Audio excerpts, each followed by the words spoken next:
Prime Minister Narendra Modi to interact with Chief Ministers and LGs of all states and union territories coming Tuesday and Wednesday.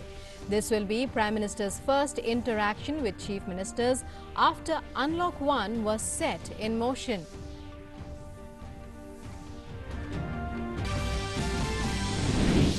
Delhi's Lieutenant Governor formed 6-member expert committee to advise on steps to be taken to tide over worsening COVID-19 crisis. Move comes after Supreme Court yesterday criticized the Delhi government for mismanagement in treating corona patients in hospitals.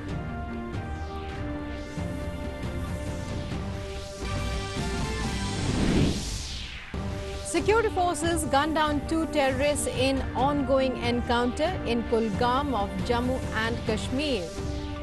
Forces cordoned off the area in order to flush out remaining terrorists.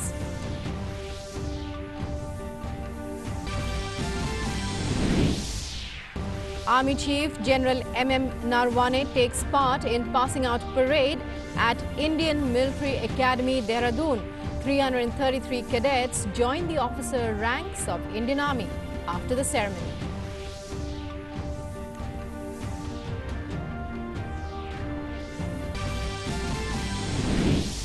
Home Ministry permits more categories of foreign nationals, including overseas citizens of India OCI card holders, to enter India. The list includes, amongst others, minor children with at least one of their parents being an OCI card holder.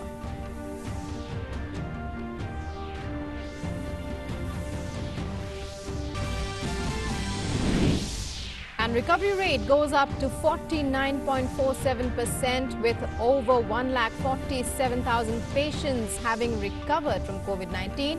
Active cases stand at around 1,41,000. Globally, total cases cross 7 million. Brazil surpasses Britain with second highest fatalities after United States. Hello and welcome to this edition of the news. I'm Rukma in our top story. Prime Minister Narendra Modi will hold a fresh round of consultations with Chief Ministers next week. PM Modi will hold the video conferencing with Chief Ministers on June 16th and 17th.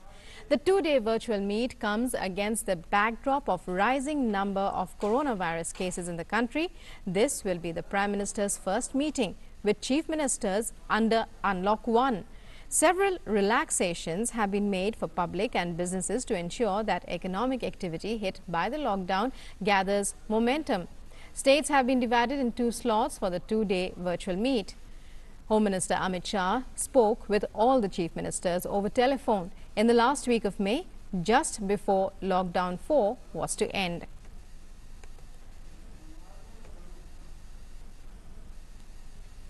The number of those who have recovered from coronavirus has improved further compared to the number of those who are actively infected in the country. The recovery rate has also climbed up further to 49.47%. The doubling rate has also gone up to 17.4 days. Here's more. India's COVID-19 recovery rate showed further improvement on Friday.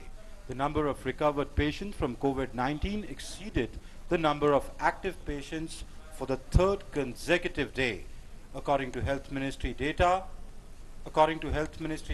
as of Friday, the cured and discharged cases stands at 1,47,194. There are 1,41,842 active cases presently in the country. According to ICMR, the total number of samples tested so far are 53,63,445. In the last 24 hours, 1,50,305 samples were tested.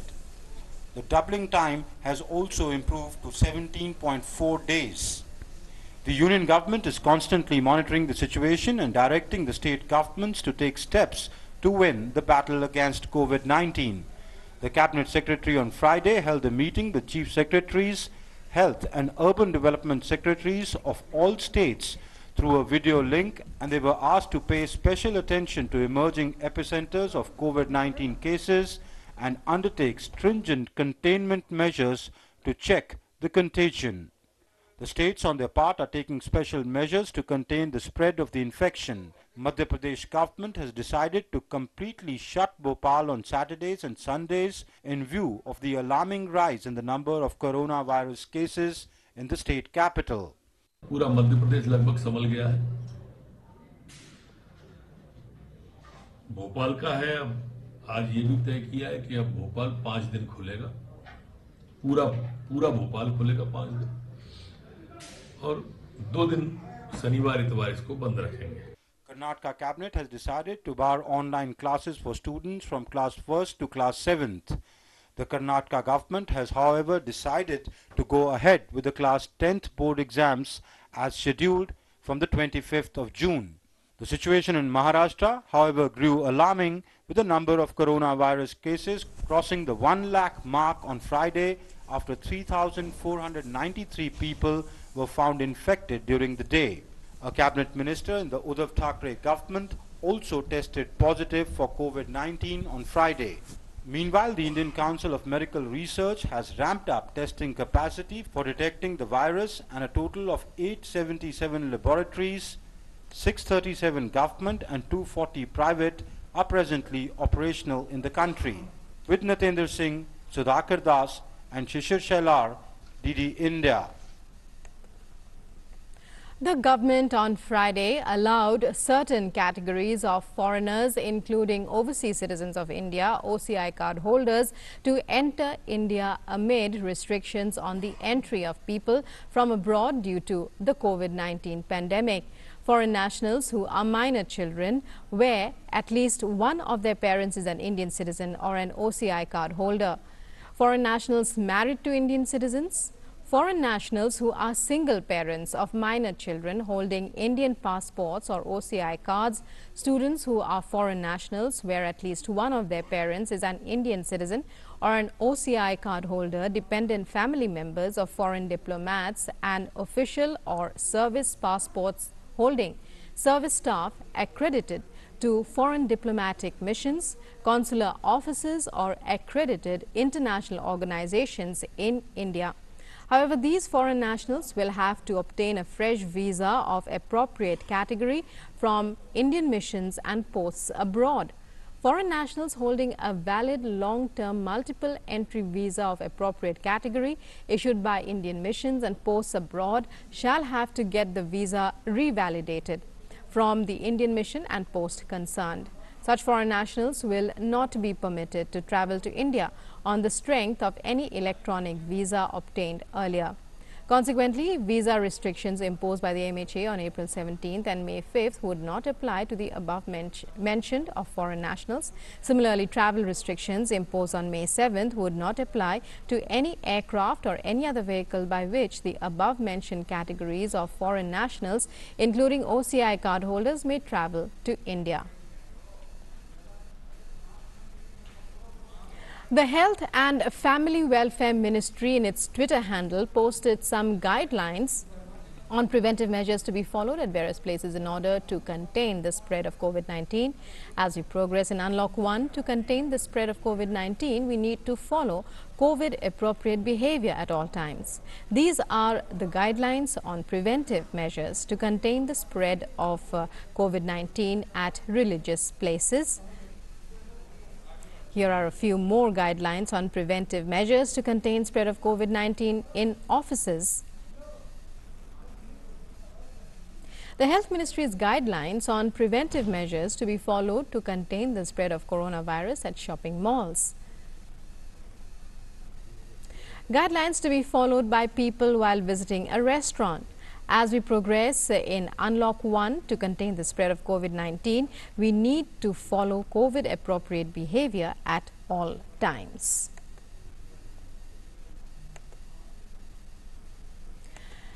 BJP President JP Nadda asserted that his party and the government led by Prime Minister Narendra Modi are committed to reservation, adding, "Our endeavour is always towards social harmony and equal opportunity for everyone." Bharat की सरकार प्रधानमंत्री श्री नरेंद्र मोदी जी के नेतृत्व में और Bharatiya Janata party आरक्षण के प्रति कटिबद्ध है। सामाजिक न्याय, के प्रति हमारी वचनबद्धता अटूट है। We stand committed for reservation और प्रधानमंत्री श्री नरेंद्र मोदी जी ने इसे बारंबार दोहराया है।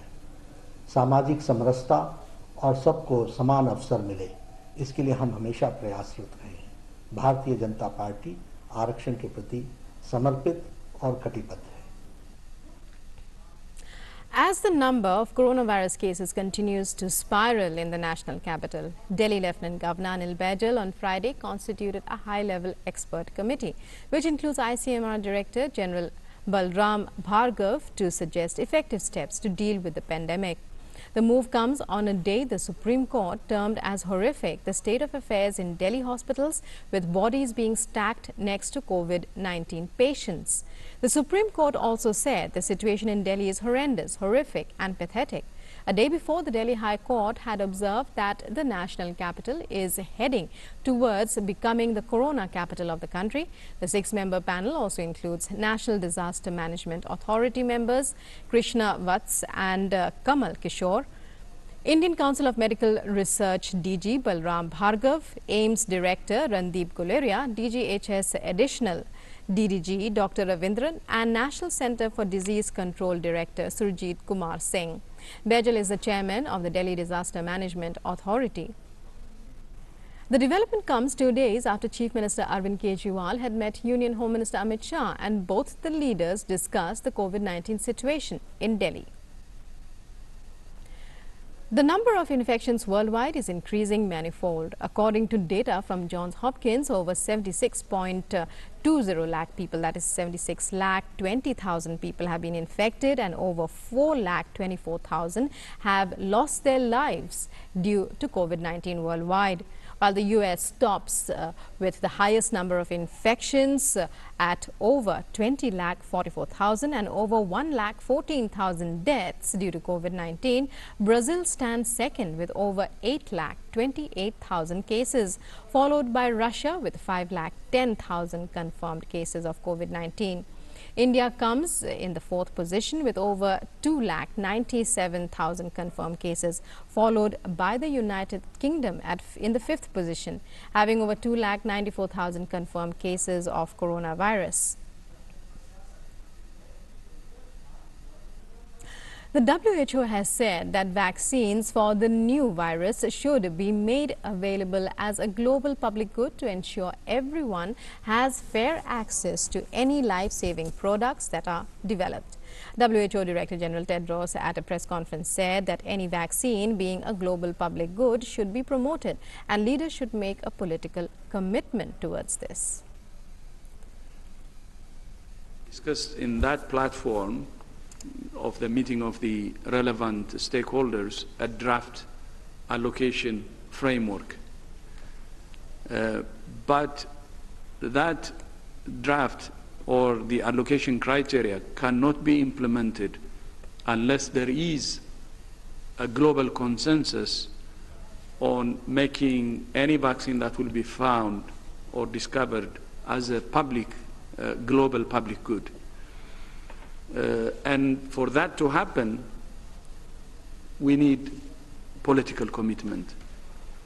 So a global consensus that's based on political commitment of our leaders will be very important. 2 militants were killed in an ongoing gunfight with security forces in Nipora area of South Kashmir's Kulgam district this morning. However, the identity of the slain militants is yet to be ascertained. Earlier, according to reports, a joint team of police, Army's 19RR and CRPF launched a cordon and search operation in Nipora. As the joint team approached the suspected spot, the hiding militants fired upon them, and then it was retaliated to by the joint team, triggering an encounter.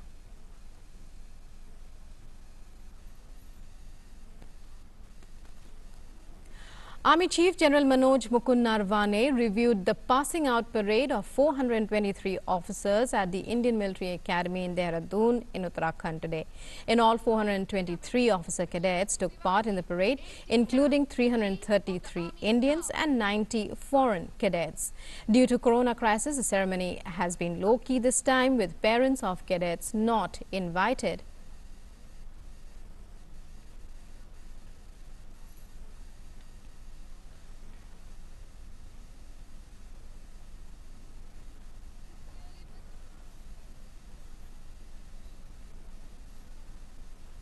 It is not the end, but the beginning. As you step across the Antim Pag and enter the portals of Chetwood, remember what lies ahead of you is the Pehla Kadam of your life as a commissioned officer of the Indian Army. It is a proud and momentous occasion for the entire nation that 333 gentlemen cadets are joining our glorious army today. I also take this opportunity to convey my felicitations to the 90 gentlemen cadets from friendly foreign countries for successfully completing your training. I am certain that you will do your countries proud. General Narwane also said that the army does not discriminate on the basis of caste, creed or religion. Rise above petty considerations of caste, creed, religion and gender. The army does not discriminate. Your Jawans will know your names. You not only have to know their names, but also their hopes, their dreams and their fears. Let not the passion for your career overshadow your compassion for your men, for it is they who will follow you to battle. When the going gets tough and all seems lost, it is the spirit of your men that will give you the courage you need. No one wins on their own. Teams win battles. If you win the trust and affection of your troops, they will win battles for you. The army chief also said that the nation will prosper only if it is safeguarded from external and internal forces. In these difficult times, the safety, honor and welfare of our country depends on your abilities as military leaders. You have the trust of the people of India, and to live up to their expectations, you have to strive hard. You have the challenging task of containing external threats as well as defanging disruptive forces attempting to destabilize our nation from within. Only when our nation is safeguarded from external as well as internal threats will we prosper and be able to secure for our citizens the core values enshrined in the preamble to our Constitution. Giving relief to small taxpayers with turnover of up to 5 crore rupees, the GST Council has halved the interest on delayed filing of GST returns for February, March and April to 9%, provided the returns are filed by September 2020. In addition, the deadline for filing returns for May, June and July has been extended till September without any interest or late fee. Union Finance Minister Nirmala Sitharaman chaired the 14th meeting of the GST Council via video conferencing. The Council discussed COVID-19 and its effect in detail. After the meeting, Nirmala Sitharaman announced relief to small taxpayers and also announced reduced late fees and interest rates. She said after the meeting that the deadline for filing returns for May, June and July has been extended till September without any interest or late fees. For all those who have no tax liability but who have not filed their returns between July of 2017 and till January 2020, there won't be a late fee at all. The next one, the maximum late fee has been capped to 500 per return if there is tax liability. This reduced rate of late fee would apply for all the GSTR 3Bs. Those GSTR 3B returns which are getting furnished between 1st July 2020 to 30th September 2020. No late fee will be levied for delaying filing of GST returns by registered entities with nil liability between July 2017 to January 2020. Late fee for non-filing of monthly sales return for others has been reduced to a maximum of 500 rupees for July 2017 to January 2020 period. In a relief to small taxpayers with turnover up to rupees 5 crore, the Council halved the interest on delayed filing of GST returns for February, March and April to 9%, provided the returns are filed by September 2020. The GST Council, the apex decision-making body of the indirect tax regime, discussed the impact of COVID-19 in detail. In July, which is on the request of all the ministers, there shall be a meeting to discuss exclusively one agenda point, and that is compensation cess. Compensation which has to be given to the states, and if at all it results in some kind of borrowing, how and who is going to pay for it. These are issues which in July all members have requested for a special one agenda council meeting, which we've agreed. Dates will be fixed subsequently. A special one agenda meeting will happen in July to discuss compensation requirements of the states. Inverted duty structure hitting GST collections was discussed, and the panel was looking at correction of duty inversion in footwear, fertilizer and textiles. The finance minister also said that discussion on taxing pan masala will hopefully be taken up at GST Council's next regular meeting. DD India.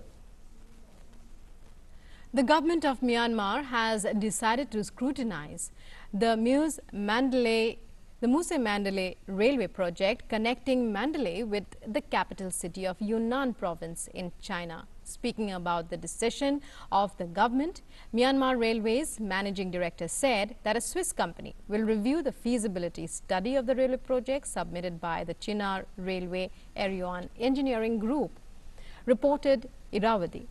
According to the report, the Swiss company will check the detail of the feasibility study, including route details and alignments. It will also look if the cost projection by the Chinese company is justified. Ubamint said that Myanmar has no plan to implement the project if it is bad for the country. The 430-kilometer-long railway project is a key component of the China-Myanmar Economic Corridor, which is part of the Belt and Road Initiative for creation of infrastructure spanning the Asia-Pacific region. The $8.9 billion project seeks to connect Kyauk Phyu in western Myanmar's Rakhine state with Kunming via Muse in Shan state through a high-speed railway connection. There has been criticism from locals about the influx of Chinese nationals, environmental and other implications of the project like displacement and water resources depletion. Meanwhile, the European Commission has received a political mandate from EU governments to negotiate on their behalf advance purchases of promising coronavirus vaccines for all Europeans. Under the advance purchasing plans, the EU would buy or commit to buying promising vaccines before they are ready, taking the risk of potential clinical failures. In exchange, it would get priority access to the shots. With backing secured for the Commission, it remains unclear whether the wealthiest EU states will continue to pursue parallel talks with drug makers. Germany, France, Italy and the Netherlands are already in talks with pharmaceutical companies to buy vaccines, a move that could weaken the EU's joint approach.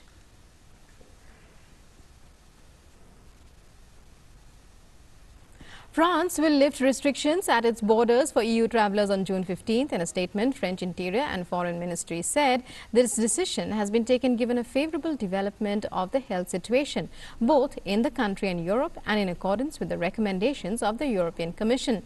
It added that by way of reciprocity, restrictions, including a fortnight quarantine upon arrival, will continue to apply at the borders with Spain and with the United Kingdom. Meanwhile, the number of people who died from coronavirus over the past 24 hours has increased by just 28 to 29,374. The third day, the toll remained under 30 and the lowest three-day toll since lockdown started in mid-March. The number of new infections, however, has risen by 726 to 1,56,287, the highest daily increase in 8 days. Meanwhile, Brazil's COVID-19 death toll has overtaken Britain's to become the second highest in the world, with 41,828 dead. The Ministry of Health of Brazil reported on Friday a cumulative total of 828,810 confirmed cases of the virus, with 25,982 new infections in the last 24 hours and another 909 deaths. The number second only to the United States. The total number of deaths reported so far stands at over 4,24,000. The country has already started easing restrictions and opening up businesses and malls.